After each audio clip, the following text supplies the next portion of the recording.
نستغفره ونؤمن به ونتوكل عليه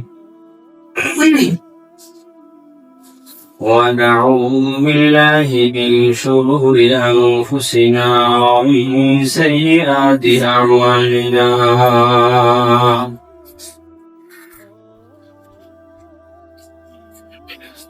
من يهد الله فلا مضل له ومن يضلله فلا هادي له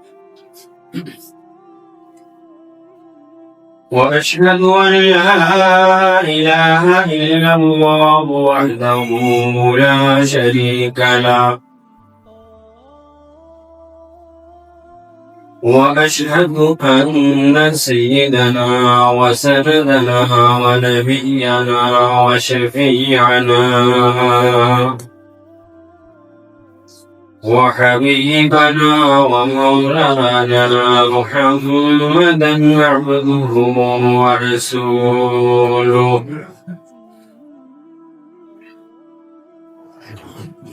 أرسله الله تعالى بالحق بشيرا ونذيرا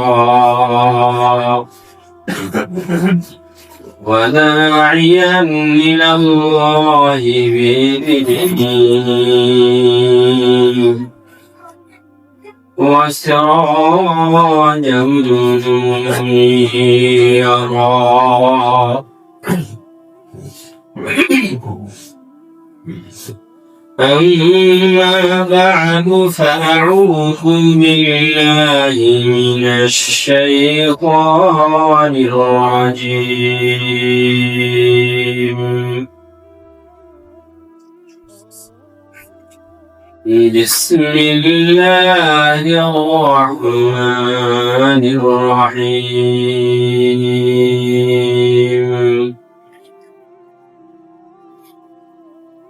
ادخلوا في السلم كافة وعن عمرو بن سعد رضي الله تعالى وعن عمرو بن سعد عن أبيه رضي الله تعالى عنه أنه قال قال رسول الله صلى الله عليه وسلم أن رسول الله صلى الله عليه وسلم قسم قسما فقلت يا رسول الله أعطي فلانا فإنه مؤمن فقال النبي صلى الله عليه وسلم أو مسلم أقولها ثلاثا ويرددها علي ثلاثا أو مسلم ثم قال إني لأعطي الرجل وغيره أحب إلي منه مخافة أن يكفه الله في النار رواه مسلم صدق الله مولانا العظيم وصدق رسوله النبي الكريم ونحن على ذلك من الشاهدين والشاكرين والحمد لله رب العالمين اللهم صل على محمد وعلى آل محمد كما صليت على إبراهيم وعلى آل إبراهيم إنك حميد مجيد اللهم بارك على محمد وعلى آل محمد كما باركت على إبراهيم وعلى آل إبراهيم إنك حميد مجيد আলহামদুলিল্লাহ আল্লাহ পাকের দরবারে লাখো কোটি শুকরিয়া যে মহান আল্লাহ রাব্বুল আলামিন আমাদেরকে তার ঘরের মেহমান হিসেবে কবুল করেছেন, আগে আগে আসার জন্য তৌফিক দান করেছেন। এই জন্য শুকরিয়া আদায় করি, আলহামদুলিল্লাহ।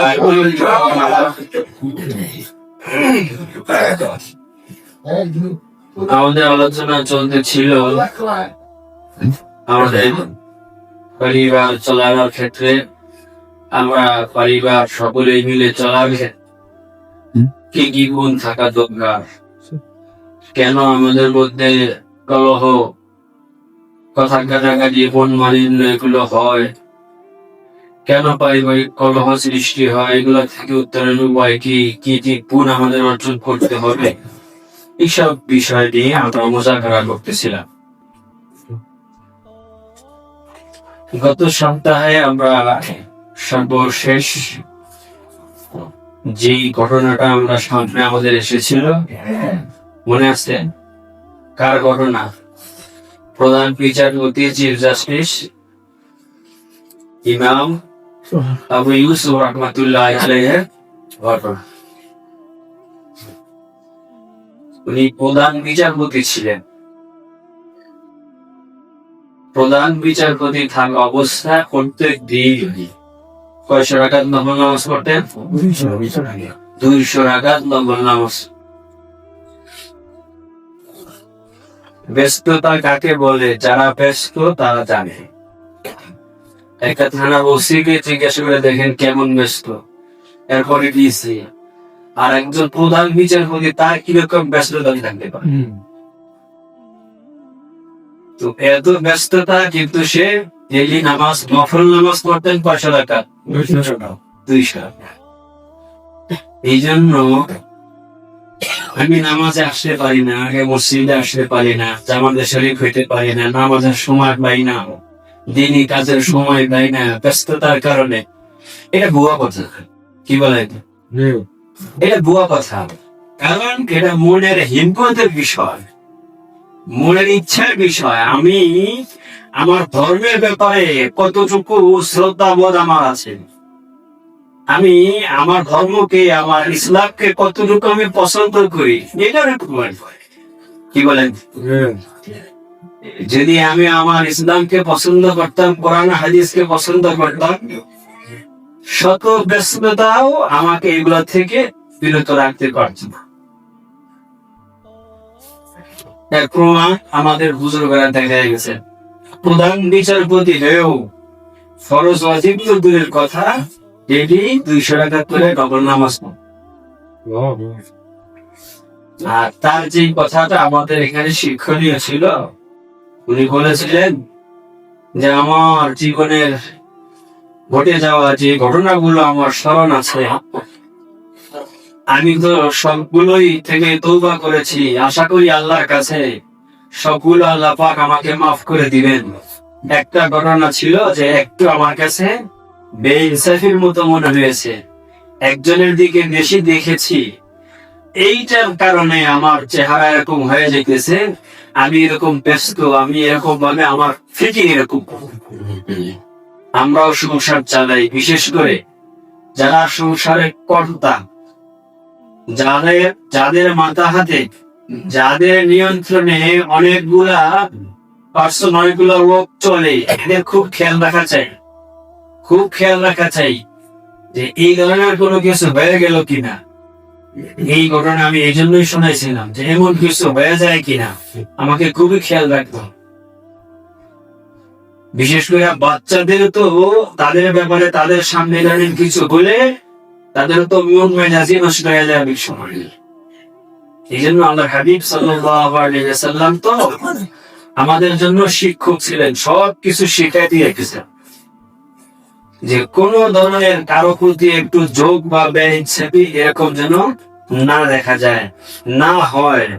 তাহলে আমার নিয়ন্ত্রণ চলবে, আমার কথা সবাই শুনবে, আমার গায়ে সবাই মানবে, আমার জন্য সবাই কুরবান হবে, আমার জন্য সবাই উৎসর্গ করবে, আমার খেদমত সবাই করার জন্য পাগল হবে। আর যদি এমনটা না হয়, তাহলে কিন্তু আমার জন্য সবাই ওরকম পাগল হবে না, আমার জন্য করার জন্য সবাই ওরকম তৈরি থাকবে না, প্রস্তুত থাকবে না, আমি ওরকম পাবো না। তবে আরেকটা বিষয়, আমরা যারা পরিচালিত আছি তাদেরকেও খেয়াল রাখতে হবে। যুবক যারা আছি তাদেরকেও স্মরণ রাখা দরকার যে অনেক সময় যারা মুরব্বী থাকেন, মুরব্বীরা বিশেষ কোনো কারণে, বিশেষ কোনো হিকমতে, যেটা তিনি বুঝেছেন, কোন একটা কাজ করেন, যেটাকে আমার কাছে ওই হিকমতটা জানা না থাকার কারণে মনে হয় যে তার জন্য বেশি করলেন, পক্ষপাতমূলক কিছু করে ফেললেন, এই ধরনের মনে হতে পারে বা মনে হয়, তার জন্য করণীয় কি, এটাও আল্লাহর নবীর জীবনে শিক্ষা আছে। নবী করিম সাল্লাল্লাহু আলাইহি ওয়াসাল্লাম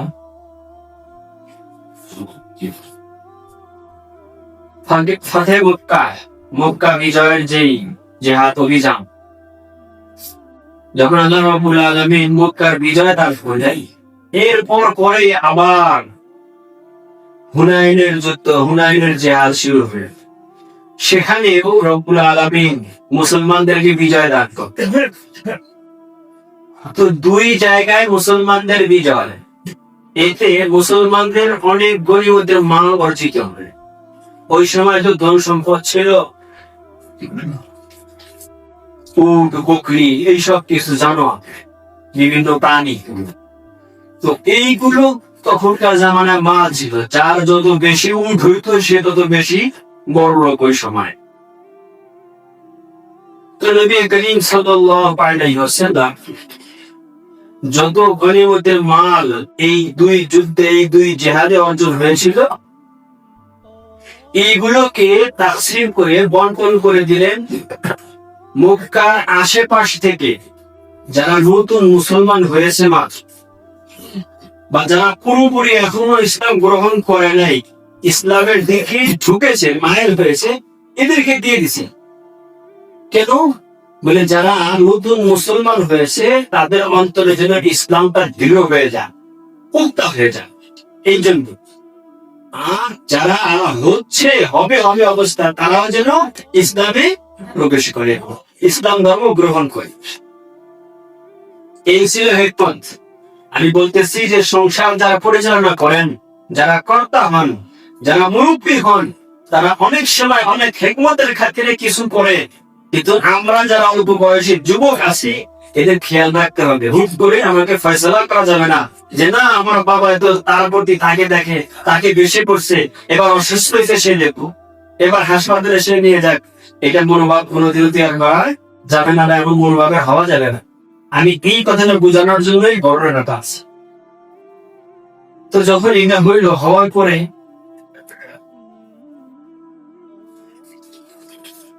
এক শ্রেণী তো রসুলের জামানা থেকে এখনো আছে, এখনো আছে, সব জায়গায় আছে, ফ্যামিলিতে আছে। আপনি একটা মসজিদ করবেন, মসজিদের মুসল্লিনের মধ্যে, মসজিদ কমিটির মধ্যে আছে, এরকম ভাবে একটা এলাকা নিয়ে চলবেন, এলাকার কমিটির মধ্যে আছে, সব জায়গায় আছে এক শ্রেণীর লোক।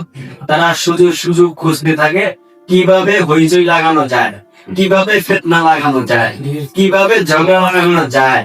এই ধরনের মেজাজের লোক কিন্তু খালি এখন না, ওই সময় ছিল। ওই সময় ওদের নাম ছিল কি, মুনাফ। কি ছিল? মুনাফের নাম ছিল। তো মুনাফিকরা দেখলো তারা একটা সুযোগ নিতে চাইলো। ওরা তো খালি ছিলই যে কিভাবে ঝগড়া লাগানো যায়, ঝগড়া লাগানো যায়। তো এক মুনাফিক আনসারি সাহাবী যারা ছিল, সাহাবী যারা ছিলেন, তাদের তো কুরবানি, আল্লাহু আকবার, কি কুরবানি তারা করছেন দ্বীনের জন্য, কি কুরবানি তারা দিয়েছেন আল্লাহর হাবিবের জন্য।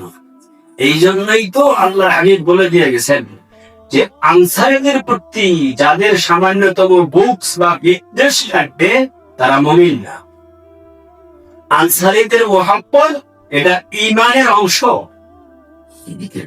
আর আনসারীদের প্রতি বুকস এবং বিদ্বেষ এটা মুনাফিক, নেফাকের অংশ, মুনাফিকই এটা। তো আনসারী সাহাবীদের মধ্যে বলতেছেন, দেখলা তো বন্টনটা, দেখলা তো? কি বলতেছেন? মুহাম্মদ সাল্লাল্লাহু আলাইহি ওয়াসাল্লামের গনিমত বন্টন করাটা দেখলা তো? এটা কেমন বন্টন হইল? বলে মুহাম্মদ সাল্লাল্লাহু আলাইহি সাল্লামের জন্য জান মাল কুরবান করলা, উৎসর্গ করলা তোমরা। যাদের জন্য যার জন্য তোমরা সেই মদিনা থেকে ভ্রমণ করে, মদিনা থেকে সফর করে সওয়ারি চালায়া সেই মক্কা আসলা, এত কষ্ট করলাম। আর আজকে যখন বিজয় হয়ে গেছে, সম্পদ অর্জন হয়েছে, আর এই সম্পদ গুলা বন্টন করে কাদেরকে দিল? যারা তোমাদের সাথে এই তরবারি চালিয়েছে। তোমাদের রক্তে রঞ্জিত এখনো যাদের তরবারির তোমাদের রক্ত এখনো শুকায় নাই, ওই সকল লোকদের মধ্যে এগুলো বন্টন করে। যারা মুরব্বী সাহাবী ছিলেন, যারা তাজরিবাকার সাহাবী ছিলেন, অভিজ্ঞ সাহাবী ছিলেন, আলহামদুলিল্লাহ তাদের অন্তর এরকম তৈরি হয়ে গেছে। তারা তো বুঝতেন যে এই সম্পদ কিছুই না, এই সম্পদ দিয়ে কি হবে? আমরা তো চাই আল্লাহ হাবিব আর আল্লাহ হাবিবের সন্তুষ্টিকে, সম্পদ কিছু না। তাদের কিছু হয়নি, কিন্তু কিছু সংখ্যক নওজোয়ান সাহাবী যারা ছিল, তারা অতটা তাজরিবাকারও ছিল না এবং অতটা দেহ তৈরি তাদের ছিল না। তাদের মধ্যে একটু আসলে তো কথাটা ঠিক, বলে যুদ্ধ করলাম আমরা, রক্ত দিলাম আমরা, এত কষ্ট করে মদিনা থেকে সফর করে আসলাম আমরা, আর যখন বিজয় হলো, গনিমতের মাল অর্জন হলো, আর সেগুলোকে মুহাম্মদ সাল্লাল্লাহু আলাইহি সাল্লাম আমাদেরকে না দিয়ে বন্টন করে দিলেন কাদের মাঝে? যারা আমাদের জান নেওয়ার জন্য প্রস্তুত ছিল, যাদের তরবারি আমাদের রক্তের রঞ্জিত। কেমন নবী করিম সাল্লাল্লাহু আলাইহি ওয়াসাল্লাম আজ করতে পারছেন বিষয়টা। এটা দেখেন আমাদের জন্য শিক্ষণীয়। আমরাও যারা পরিচালক মুরব্বী আছি, সংসার পরিচালনা করি, আমরাও যদি এমন কিছু বুঝতে পারি যে আমার ওই ছেলেটার মনে এই ধরনের কিছু ঢুকেছে, যে আমি আমার অমুক ছেলের জন্য একটু বেশি কিছু করেছি, অমুক মেয়ের জন্য হয়তো একটু বেশি কিছু করেছি, সে আমার আরেকজন ছেলে বা আরেকজন মেয়ে এটাকে একটু অন্যভাবে নিচ্ছে, অন্যভাবে দেখছে, এটাকে এরকম দেখতে না দিয়ে, এরকম রাখতে না দিয়ে, সাথে সাথে এটা নিষ্পত্তির জন্য তাকে বিষয়টা বুঝাই দেওয়া। নবী করিম সাল্লাল্লাহু আলাইহি ওয়াসাল্লাম কি বললেন? সমস্ত আনসারী সাহাবীদেরকে জমা করবে। সমস্ত আনসারী সাহাবীদেরকে জমা করার পরে এই কথা বললেন, এরকম ভাবে হিকমতপূর্ণ একটা তাদের উদ্দেশ্য করে একটা বয়ান দিলেন, তাদের উদ্দেশ্য করে কথা বললেন, নসিহত করলেন, বললেন যে দেখো, এই যে প্রাণী, এই যে বকরি, উট, এগুলো উত্তম তোমাদের কাছে না আল্লাহ নবী মুহাম্মদুর রাসূলুল্লাহ সাল্লাল্লাহু আলাইহি ওয়াসাল্লাম উত্তম? তারা তো বলছে মুহাম্মদ সাল্লাল্লাহু আলাইহি ওয়াসাল্লাম উত্তম। এরপরে মুরব্বী সাহাবী যারা ছিলেন, তারাও জিনিসটা আজ করতে পেরেছেন, বললেন যে না, আমরা তো এরকম কোনো কিছু বলি নেই।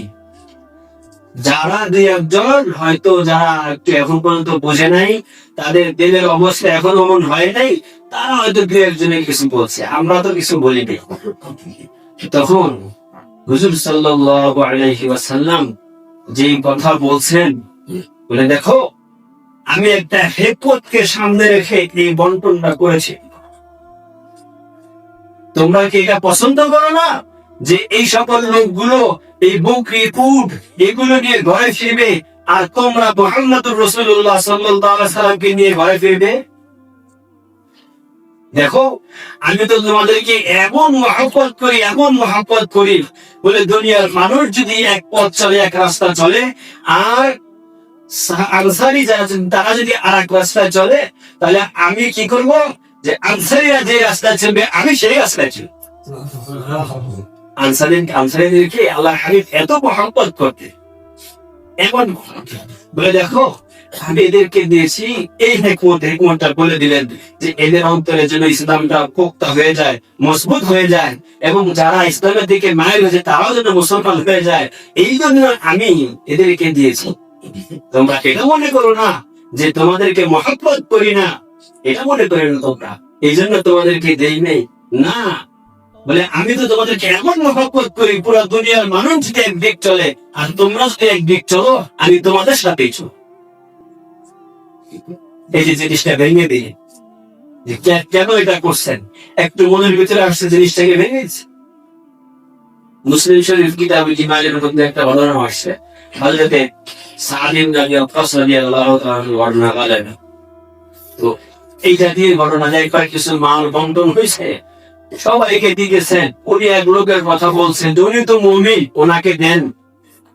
আল্লাহ হাবিব সাল্লাল্লাহু আলাইহি সাল্লাম কয়েকবার বলার পর উনি বলছেন যে দেখো, তুমি কি এরকম মনে করতেছো যে আমি যাকে দেই না তাকে আমি মহব্বত করি না? বলে না, কখনো এরকম মনে করবা না। অনেক সময়, অনেক কারণে, অনেক হিকমতে রজুল, কোন এক ব্যক্তিকে একটু তার সাথে ভালো ব্যবহার করি, তাকে একটু কিছু দেই, কিন্তু তার চাইতে যাকে আমি দেই নাই সে আমার চাইতে আমার কাছে বেশি মাহবুব, বেশি প্রিয়। যাকে আমি দিছি তার চাইতে বেশি প্রিয় আমার। এই জন্য এরকম তোমরা মনে করো না যে আমি যাকে দিলাম না সে আমার কাছে প্রিয় না, বরং এমন বহুত হয় এই ভয়ে দেই যে তার প্রতি আমার কোনো ভয় হয়, সে নাকি আবার দিন থেকে ফিরে জাহান্নাম মুখোমুখি হয়ে জাহান্নামে চলে যায়, এই জন্য আমি তাকে দিই। এই জন্য আমাদের মুরব্বীরা যারা আছেন অনেক সময় এরকম করেন যে তার কোনো ছেলেকে, তার কোনো মেয়েকে, সংসারের কাউকে হয়তো একটু বেশি কিছু করে ফেলছে, তার জন্য বেশি কিছু দিয়ে ফেলছে তার জন্য, কিন্তু আপনি দেখেন তার অন্তরটা পরীক্ষা নিয়ে দেখেন যে আপনার জন্য যুবক, তোমার জন্য তোমার বাবার মুখটা বেশি কাঁদে অন্য একটা ভয়ে, অন্য কারণে হয়তো তাকে কিছু একটু বেশি দিচ্ছেন। এই জন্য তোমার বাবার প্রতি, এই জন্য তোমার মুরব্বীর প্রতি তুমি এরকম ভাবে অন্য ধারণা করো না যে না আমাকে মহব্বত করলো না, বিচার করলো না। আল্লাহর হাবিব এটা শিক্ষা দিয়ে গেছেন, সকলের জন্য এটা শিক্ষণীয়, মুরব্বীদের জন্য শিক্ষণীয় হলো এই ধরনের কিছু আজ করতে পারলে যারা মাহবুব, যে ছেলেটা প্রিয়, যে মেয়েটা প্রিয়, তাকে দেখে তাকে পার্সোনালি বুঝাই দেওয়া যে তুমি তো আমার প্রিয়, তুমি আমার মাহবুব, ওকে এই কারণে আমি এই জিনিসটা বেশি করেছি ওর জন্য, এই কারণে আমি এইটাকে বেশি দিয়েছি। আর আমাদের জন্য প্রিয় কি, আমাদের জন্য শিক্ষণীয় কি? বলে যুবকদের জন্য যারা আমরা পরিচালিত তাদের জন্য শিক্ষণীয় হলো পুরা সম্পদ দিয়ে দিক, আমার বাবার মনটা যদি আমার দিকে থাকে, আমার বাবার দোয়া যদি আমার জন্য থাকে, তাকে যে সম্পদ দিয়েছে তার চাইতে 1000 গুণ বেশি সম্পদ আমার বাবার মনের দোয়া আওয়াজ। এটা আমাকে মনে করতে হবে, এটা আমাকে মনে করতে হবে কি দিছে তাকে, কয়টা সম্পদ দিছে তাকে, কিন্তু যখন আমার বাবা, আমার মা একটু চোখের পানি ফালায়া আমার জন্য যে দোয়াটা দিবে, এই দোয়াটার দাম 1000 কোটি টাকার চাইতেও বেশি। এই জন্য কোন হিকমতে, কোন কারণে যদি এমনটা কোন ছেলের বেলায়, কোন মেয়ের বেলায়, আমার সংসারের অন্য কারোর বেলায় মুরব্বী থেকে হয়ে যায়, মুরব্বীর প্রতি যেন বিরূপ মনোভাব আমার তৈরি না হয়। কোন মহিলা, আমার স্ত্রী যেন মুরব্বীর প্রতি আমার মনোভাব বিরূপ করতে না পারে, তৈরি করতে না পারে, এটা আমাদের সাবধান থাকতে হবে। এই বিষয়টা আমাদের খুবই খেয়াল রাখতে হবে। হুজুর সাল্লাল্লাহু আলাইহি ওয়াসাল্লাম এই ঘটনা, এটা বর্ণনা করে এরকম করে আমাদেরকে শিক্ষা দিয়ে গেছেন যেরকম হতে পারে। আর মুরব্বীদের জন্য শিক্ষণীয় বললাম যে এমন কিছু মনোভাব যদি আমরা কারো থেকে বুঝতে পারি, সাথে সাথে তাকে ডেকে এটা বুঝিয়ে দিতে হবে যে বাবা এই হিকমতে আমি এটা করেছি। তখন যারা যুবক আছে তারা ইনশাআল্লাহ বিষয়টাকে বুঝে নেবে, তখন আর এইসবের কারণে কোনো মন মালিন্য কারোর মধ্যে থাকবে না। এই জন্য এই বিষয়গুলো আমাদের খেয়াল রাখতে হবে। দীর্ঘদিন থেকে আমরা আলোচনা করতেছিলাম, পার্ট বাই পার্ট আমরা আলোচনা করবো। আরো কিছু বিষয় আছে আমাদের মাঝে, যেই বিষয়গুলি নিয়ে আমাদের মধ্যে ক্ষোভ এরকম জমতে থাকে, আমাদের ভিতরে প্রকাশ করতে পারি না, প্রকাশ করতে না পারার কারণে জমতে জমতে জমতে জমতে একদিন বাস্ট হয়ে যায়। যখন এটা প্রকাশ পেয়ে যায় তখন আর এটাকে নিয়ন্ত্রণ করার মতো, তখন আর এটাকে নিবানোর মতো কোনো কি থাকে না, ক্ষমতা থাকে না, শক্তি থাকে না। এই জন্য এই বিষয়গুলো আমাদের খুবই স্পষ্ট করে রাখা হবে। সংসার পরিচালনার ক্ষেত্রে আর একটা বিষয় হলো, আমরা যারা মুরব্বীরা আছি ভালো করে শুনুন, মালিকানা এই মালিকানা নির্দিষ্ট করে নিতে হবে। তার মানে কোনটার মালিক কে, কতটুকুর মালিক আমি, কোনটার মালিক আমার কোনো ছেলে কিনা, আমার কোনো মেয়ে কিনা, কেউ কিনা। এটা কিন্তু একটা অনেক বড় জিনিস। আমরা এটাকে খুব হালকা মনে করি, এটা অনেক বড় জিনিস।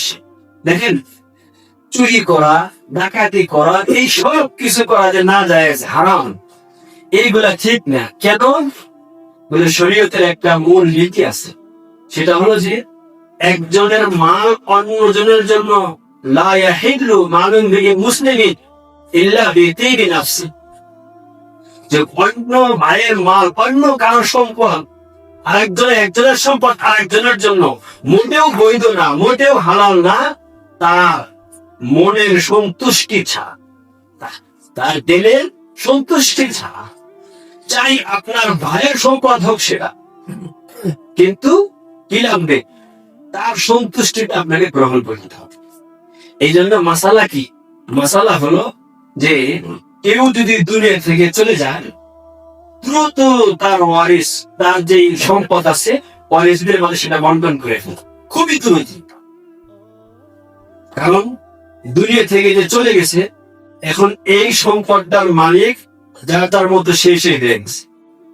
আপনি এখন এখান থেকে একটা টাকা, একটা পয়সা যদি আপনি ভক্ষণ করেন, কেউ খায়, আর ওই যে যারা ওয়ারিস, তাদের কারো যদি মনের সন্তুষ্টি না থাকে, একারও মুখে কিছু বলতেছে না, সমাজের খাতিরে কিছু বলতেছে না, সমাজের মানুষ বলবে কি, সমাজ এমন হয়ে গেছে, সমাজের খাতিরে কিন্তু কিছু বলতেছে না সে, কিন্তু তার মনের ইয়া নেই, মানে যেটাকে বলে মনের সন্তুষ্টি চিত্তে সে চাচ্ছে না, ওই জিনিসটা খাওয়া কারো জন্যই কি হবে না, বৈধ হবে না, হারাম হবে। ওই যে যেই কারণে ডাকাতের জন্য ডাকাতি করে খাওয়া হারাম, চোরের জন্য চুরি করে খাওয়া হারাম, ওই কারণেই তো আমারটাও খাওয়া হারাম হইবে, ওই কারণে আমারটা খাওয়া হারাম হইবে। এই জন্য শরীয়তের মাসালা, শরীয়তের মাসালা হলো কি? শরীয়তের মাসালা হলো আল্লাহু আকবার, তাআশারু কাল আকারিব ওয়া তাআমালু কাল আজানিব। বলে একসাথে থাকো, একসাথে উঠা বসা করো, যেমন তোমার একদম আত্মীয়, রক্তের সম্পর্কের আত্মীয়, খুব চেনো, খুব ভালোভাবে। কিন্তু যখন কোন লেনদেনের বিষয় আসবে, টাকা পয়সা মুআমালা আসবে, কোনো কিছু আদান প্রদানের ব্যাপার হবে, লেনদেন হবে, তাআমালু কাল আজানিব। বলে এখন একেবারে অপরিচিতের মতো, একজন অপরিচিত লোকের সাথে কোন লেনদেন করলে যেরকম পুরা পাই পাই সাফ, একদম পরিষ্কার, বাস একজন আরেকজনের সাথে, চাই সে আমার ভাই হোক, চাই সে আমার যেই হোক, একেবারে পরিচিত হোক, তার সাথেও শরীয়তের আদর্শ কি?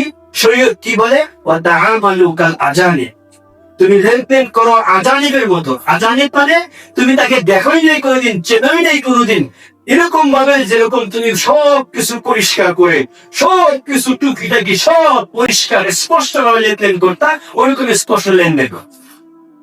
এটা শরীয়তের হুকুম। এই জন্য আমাদের আরেকটা বিষয়, যেটা অনেক পরিবার এমন হয়, এই সব বিষয়গুলা নিয়ে কি হয়ে যায়, অনেক অনেক দিনের চাপা ক্ষোভ পরবর্তীতে প্রকাশ পায়, পরবর্তীতে সমস্যার সৃষ্টি হয়। এই ব্যাপারে ইনশাআল্লাহ আগামীতে আলোচনা করব। আজকে যে বিষয়টা বললাম, সেই বিষয়টা হলো, প্রথম বিষয়টা আমার এটা ছিল যে আমরা খেয়াল রাখবো এই বিষয়টা, যে আমরা যারা পরিবার চালাই, আমাদের পক্ষ থেকে কারো জন্য যেন কোনো কমতি, কোনো বেশি যাতে না হয়, ইনসাফ পূর্ণভাবে আমার পরিবার চালাইতে হবে।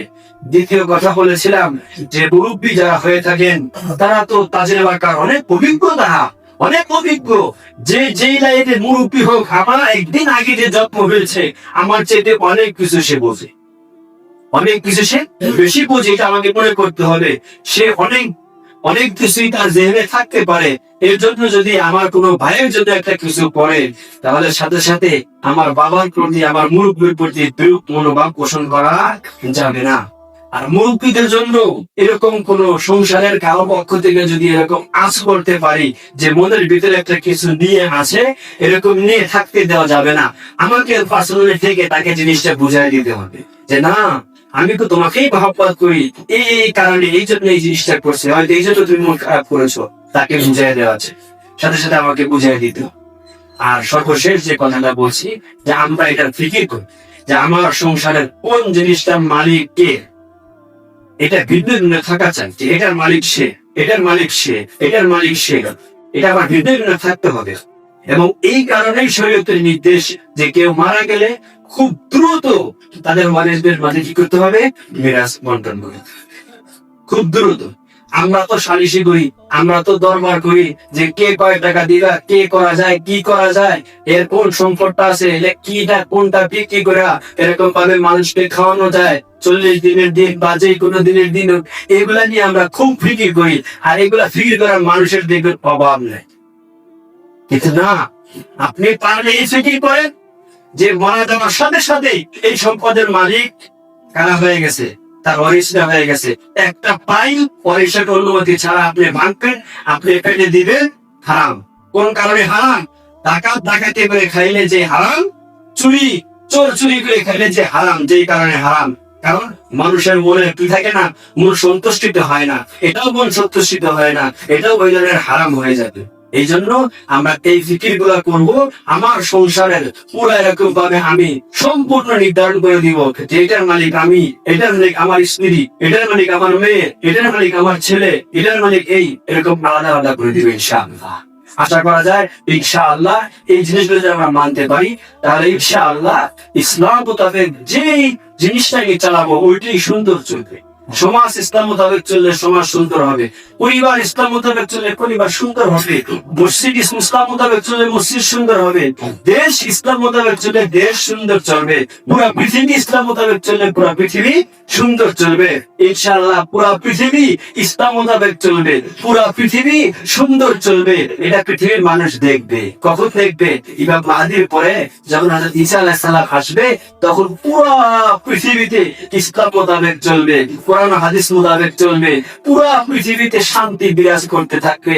পুরা পৃথিবীতে কেউ বলতে পারবে না, কোন প্রাণীও বলতে পারবে না যে আমার উপরে কেউ একটু অন্যায় করেছে। এমন শান্তিতে চলবে পৃথিবী। কেন চলবে পৃথিবী? তখন কোরআন হাদিস না চালানো হবে পৃথিবী। আল্লাহ রাব্বুল আলামিন আমাদের সবাইকে জীবনের সকল ক্ষেত্রে কোরআন হাদিস মানার তৌফিক দান।